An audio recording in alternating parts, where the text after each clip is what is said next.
नमस्कार, Ashwini Rana, founder voice of banking. आज हम बात करेंगे बैंकों में आ रहे अप्रेंटिस। जी हाँ, अप्रेंटिस की बात करेंगे। अप्रेंटिसशिप एक्ट 1961 में बना था। उसका मकसद उस समय था कि भाई इंडस्ट्रियल वर्कर जो है वो कम है, आईटीआईज हैं, लेकिन वहां से ट्रेंड होकर नहीं निकलते हैं, तो इंडस्ट्रीज के अंदर, फैक्ट्री के अंदर ही लोगों को, युवाओं को ट्रेनिंग दी जाए और उस ट्रेनिंग को अप्रेंटिसशिप कहा गया। यानी 1 साल 2 साल की ट्रेनिंग दी जाए और उनको कुछ पैसे भी दिए जाए। हालांकि वो पैसे उस समय कम थे। 1962 में उसके रूल्स बने कि किस प्रकार से उसकी भर्ती हो, किस प्रकार से उसके वर्किंग आवर्स हो, सारी चीजें बनी। और ये भी हुआ कि भाई जो लोग ट्रेंड हो जाएंगे उनको इंडस्ट्री जो है वो एब्जॉर्ब करेगी उनकी आवश्यकता के अनुसार। और इंडस्ट्री के लिए था जरूरी कि जो उसकी वर्क फोर्स है उसका 2.5% से लेकर 15% तक अप्रेंटिसशिप देनी है। और हर इंडस्ट्री में युवा आते थे जो कि अपनी पढ़ाई में आगे नहीं जा पाते थे या जाना नहीं चाहते थे, और वो स्किल ट्रेनिंग लेते थे। अभी जब से ये एनडीए की सरकार आई, स्किल डेवलपमेंट के ऊपर जोर दिया गया। बहुत अच्छा है कि युवाओं को स्किल डेवलप किया जाए। यानी स्किल डेवलपमेंट की आवश्यकता बहुत है, क्योंकि बहुत सारे रोजगार हैं जो कि स्किल डेवलपमेंट के आधार पर ही मिलते हैं। इंडस्ट्री में अलग अलग तरह के ट्रेड है जिसमें कि लोगों को स्किल किया जाए और वो कुछ ना कुछ काम कर सके। लेकिन बैंकों में ऐसा नहीं है। बैंकों की स्थिति अलग है। बैंक फाइनेंशियल इंस्टीट्यूशंस हैं, पैसे का लेन देन करते हैं। यहाँ पर जो रिक्रूटमेंट है उसका तरीका अलग है, और जो आते हैं वहाँ सिक्योरिटी का भी मकसद रहता है। लेकिन यहाँ पर भी अप्रेंटिसशिप सरकार ने कहा कि बैंकों को भी करना होगा। हालांकि जो प्रतिशत 2.5% से 15% टोटल वर्क फोर्स का था, उसके हिसाब से बैंक नहीं चले। 2023 से सेंट्रल बैंक ने और कुछ दूसरे बैंकों ने पहले साल किया। 24 में लगभग 20,000 से ज्यादा, 2025 में 20,000 से ज्यादा, 26 में भी एड निकाली जा रही है। पीएनबी हो, कैनरा बैंक हो, स्टेट बैंक हो, 5,000, 6,000, 3,000, 4,000, यानी बड़े बैंकों में 3,000 से लेकर 6,000 तक की अप्रेंटिसशिप की वैकेंसियां निकाली जाती हैं। अप्रेंटिसशिप करने के लिए उनसे एक रिटन टेस्ट लिया जाता है, इंटरव्यू लिया जाता है, उसके बाद वो 1 साल की ट्रेनिंग करते हैं। लेकिन 1 साल की ट्रेनिंग में वो क्या करेंगे, क्योंकि बैंक में जो काम है वो तो या तो सिस्टम पे है। अगर सिस्टम में काम करना है तो आपके पास पासवर्ड होना चाहिए, लेकिन जो व्यक्ति बैंक के पेरोल पर नहीं है उसको पासवर्ड दिया नहीं जा सकता, तो उससे दूसरे दूसरे काम करवाए जाते हैं। लेकिन बहुत सारे बैंकों में और ब्रांचों में वो भी इग्नोर किया गया और उनको सिस्टम पे काम करवाया गया। उनको दूसरों के पासवर्ड देकर जो है सिक्योरिटी की चिंता करते हुए बिना भी उनसे काम करवाया गया, जो कि बहुत ही खतरनाक है। सिक्योरिटी थ्रेट है। जहां हम इतने फ्रॉड्स रोज हो रहे हैं वहां पर हम इस प्रकार से, क्योंकि उसकी कोई अकाउंटेबिलिटी नहीं है। लेकिन 1 साल करने के बाद जो अप्रेंटिस है वो क्या करेगा, क्योंकि बैंक तो उसको ऑब्जर्व करने वाला नहीं, क्योंकि बैंक की कोई पॉलिसी नहीं है। फिर वो मार्केट में चला जाएगा और मार्केट में जाकर उसको उस ट्रेनिंग का कोई लाभ मिलेगा नहीं, क्योंकि दूसरे बैंक में भी अगर वो अप्लाई करेगा, टेस्ट पास करेगा, तो वहां भी उसको कोई वेटेज नहीं मिलेगा। ऐसे ही एक कैंडिडेट अप्रेंटिस से हमने बात की, जो हम आपको सुनवाते हैं। आपको बैंक में अप्रेंटिस के लिए आपने सोचा कि मैं अप्रेंटिस ज्वाइन करूं, तो मन में क्या था आपके? सर मैं एक्चुअली बैंकिंग एग्जाम्स की तैयारी कर रही थी, तो ये था कि अब एक साल मैंने वेस्ट कर दिया था, मतलब घर पे बैठ के प्रिपेयर कर रही थी, तो उस टाइम कुछ नहीं हो पाया। तो अभी मैंने सोचा कि एक ईयर मेरा वेस्ट ना हो, कहीं काउंट ना हो, तो चलो अप्रेंटिस या इंटर्नशिप में चले जाते हैं, एटलीस्ट कुछ काम सीख जाऊंगी और खाली भी नहीं होगा। और टाइमिंग आवर्स क्या थे, 10 to 5 था, तो उसके बाद मैं पढ़ सकती हूँ, काफ़ी टाइम है, मेरा घर भी पास में ही है। तो अभी क्या मतलब जब आपके एक साल पूरा होने के है तो आपको लगता है कि भाई आपने कुछ नॉलेज बैंकिंग की गेन की है? अब डे टू डे जो नॉलेज, बेसिक नॉलेजेस होती है जो बैंकिंग की, वो तो काफ़ी सीखने को मिला। एम्प्लॉयज़ भी यहाँ पर काफ़ी सपोर्ट करते हैं, काम सिखाते हैं। बट अगर एग्ज़ाम क्लियर नहीं हुआ या कुछ आगे नहीं हुआ तो इसका कोई यूज़ नहीं है, क्योंकि आगे ये मैनेजर को भी मतलब नहीं पता, एम्प्लॉयज़ को भी नहीं पता कि ये प्रमोट होंगे नहीं होंगे। तो मैं ये सोचती हूँ कि थोड़ा एक चांस मिलना चाहिए, क्योंकि 8 to 9 मंथ्स हो गए हमें अब यहाँ पर, बहुत कुछ सीखा भी है। तो एटलीस्ट एक एग्ज़ाम लेना चाहिए या कुछ रिव्यू मैनेजर से लेना चाहिए, ताकि आगे बढ़ सके। यहाँ काफ़ी सपोर्टिंग है, बोलते भी अच्छा कर रही है, बट वही है, इनका भी जो एम्प्लॉयज़ यहाँ पर है उनका भी यही ओपिनियन है कि हाँ, कोई एग्ज़ाम लेके इनको आगे तो करना चाहिए, सबको चांस मिलना चाहिए, क्योंकि 8 to 9 मंथ्स किसी ने यहाँ पर लगाए हैं तो बहुत कुछ सीखा भी है। तो आपने अभी कहीं बाहर अभी तक कहीं अप्लाई किया है जॉब के लिए? अप्लाई करा है और मिल भी रही है मुझे, बट यही है लेकिन एग्ज़ाम। वहाँ पर यहाँ का कुछ एक्सपीरियंस वो काउंट कर रहे हैं या वो आपको वेटेज दे रहे हैं उसकी? इंटर्नशिप ही कंक्लूड करते हैं वो लास्ट में, तो ऐसे कुछ लेकिन वर्क आपको नहीं एक्सपीरियंस होने लगता कि चाहिए। भाई बैंक में इतना टाइम जो आपने कर लिया तो बैंक को ही आपको कुछ वेटेज देना चाहिए, कुछ जो लोग यहाँ आए हैं जिनका परफॉर्मेंस अच्छा है उनके लिए कोई वेटेज देकर और उनको एब्जॉर्व करना चाहिए, क्योंकि आप पूरे सिस्टम से आए हैं, मतलब आपने हाँ रिटन जी। टेस्ट भी पास किया, इंटरव्यू पास किया, जस्ट लाइक परमानेंट जॉब की। यार, तो बट क्या कंपैरेटिवली आसान होता है ये, तो इसीलिए हो गया। पर ऐसे नहीं कि आप सबको करिए, उसका भी एग्जाम प्रॉपर रखिए, स्टेप्स में रखिए, कैसे भी रखिए। बट यही डिमांड है कि थोड़ा सा मतलब आगे सोचिए कि आगे कैसे जा सकते हैं चलिए, उम्मीद थ्रू करते एग्जाम। हैं कि भाई आपकी ये जो बात है ये सरकार तक पहुंचे और बैंक मैनेजमेंट तक भी पहुंचे, ताकि आपका जो एक्सपीरियंस है बैंक उसको जो है आपकी क्वालिफिकेशन को, आपकी परफॉर्मेंस को उपयोग कर सके। हाँ जी। धन्यवाद अशिता।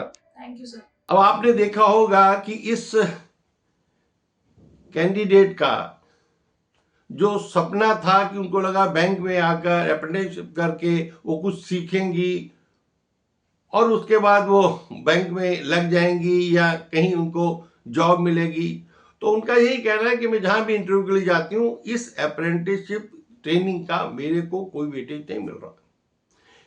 और स्टेट बैंक ही एक ऐसा बैंक है जो कुछ वेटेज दे रहा है कि जब रिक्रूटमेंट होगी तो उस समय जो टेस्ट होगा, जो इंटरव्यू होगा, उसमें उनको कुछ 5 नंबर दिए जाएंगे। या अगर उनकी ओवर एज हो गई है ट्रेनिंग करते हुए और वो जो जॉब है उसके लिए जो मिनिमम और मैक्सिमम सर्विस है वो उससे डी बार हो गया है, तो 1 साल का वेटेज उसको मिलेगा, जनरल को और बाकी कैटेगरी के जो लोग हैं उनको भी मिलेगा। तो यानी स्टेट बैंक वो एक बिल्कुल थोड़ी सी वेटेज दे रहा है, जबकि होना क्या चाहिए कि इस स्कीम में बैंकों के लिए जो बनाई गई है, सरकार को कम से कम 20 से 25% वैकेंसीज जो नई रिक्रूटमेंट की निकलती हैं उसके लिए वेटेज देना चाहिए इन ट्रेंड अप्रेंटिस को, क्योंकि आपने इनको ट्रेन किया है, इनको बैंकिंग की बात समझ आई है, और जो नया कैंडिडेट बैंक में ज्वाइन करता है उसी के आधार पर, यानी वो भी टेस्ट पास करता है, इंटरव्यू फेस करता है और फिर आता है, इनका भी हुआ है। आप दोबारा टेस्ट लीजिए, दोबारा इंटरव्यू लीजिए, और जो सक्षम है, जिन लोगों को आपको लगता है कि उनका रिव्यू अच्छा आया है, उनकी रिपोर्टिंग अच्छी आई है, उनकी परफॉर्मेंस, ऐसे लोगों को कम से कम 20 या 25% बच्चों को जो है, कैंडिडेट्स को आप एब्जॉर्व करिए, ताकि उनके भविष्य के साथ खिलवाड़ ना हो। क्योंकि 1 साल ट्रेनिंग के बाद फिर वो सड़क पर होंगे, फिर वो मार्केट में होंगे जॉब के लिए, और इस ट्रेनिंग का उनको कोई फायदा नहीं मिलेगा। तो इसलिए सरकार जागे, कम से कम ऐसे हर साल 20 से 25 हजार जो कैंडिडेट बढ़ रहे हैं, मार्केट में आ रहे हैं, उनके भविष्य के साथ खिलवाड़ ना किया जाए, उनको इस प्रकार से वेटेज दिया जाए। इसी वेटेज के लिए ही सेंट्रल बैंक के जो पहला बैच था, उन लोगों ने एक कोर्ट में केस लगाया है और कोर्ट में वो हाई कोर्ट में केस लड़ रहे हैं। और कोर्ट में जो उन्होंने केस लगाया है उसकी जानकारी भी आपको उनके हमारे एडवोकेट जो हैं श्रीकांत प्रसाद, वो आपको देंगे। Hello, good afternoon. My name is Shrikant Prasad Advocate, and I am creating this video for and channel of bank related that is founder of Ashwani Rana by Ashwani Rana. Uh, this I am talking about the Honorable Delhi High Court case named as Tarun versus Union of India and others.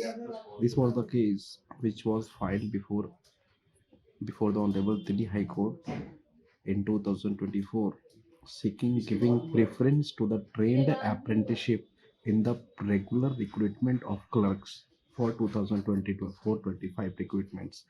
In that, we have challenged that the apprenticeship students who have completed their apprenticeship training in the bank, the Central Bank of India, and when the Central Bank of India has advertised the regular vacancies of clerk, there was no seats, no reservation, no benefits for the people who have taken under training by the bank, which is a mandate of the Statute Apprenticeship Act 1961, which has been amended in 2014 by Section 22(1) of the Act, which says that every employer shall formulate a policy.